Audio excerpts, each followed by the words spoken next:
Hello, അങ്ങനെ നമ്മൾ ഡ്രസ്സൊക്കെ ചെയ്ത് കഴിഞ്ഞ ശേഷം നേരെ നമ്മൾ ഓണാഘോഷം നടക്കുന്ന ഹാളിലോട്ട് പോകുന്ന പോക്കാട്ടോ നിങ്ങളീ കണ്ടുകൊണ്ടിരിക്കുന്നത്. അങ്ങനെ നമ്മൾ ഹാളിലൊക്കെ എത്തി. നമ്മളെത്തിയപ്പോൾ ഓൾമോസ്റ്റ് എല്ലാവരും വന്നു കഴിഞ്ഞായിരുന്നു കേട്ടോ. ഈ കാണുന്നതാട്ടോ ശ്രീലക്ഷ്മി ഇവിടെ PhD ചെയ്യാൻ വന്നതാണ്. നമ്മുടെ ഓണപ്പൂക്കളൊക്കെ ആട്ടോ ഇട്ടേക്കുന്നത്. ഓണപ്പൂക്കളുടെ അടുത്ത് ഒരു ഫോട്ടോ ആട്ടോ എടുത്തുള്ളൂ, വീഡിയോ ഒന്നുമില്ല. പിന്നെ നമ്മളെ മാവേലിയൊക്കെ ഒരുങ്ങി വന്നിട്ടുണ്ട്.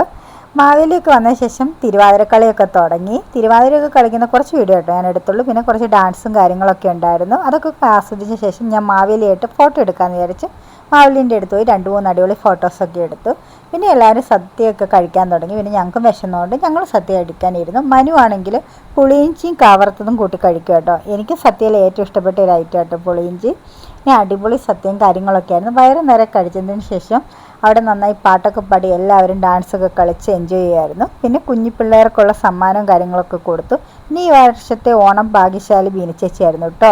അങ്ങനെ നമ്മുടെ ഓണപ്പരിപാടിയൊക്കെ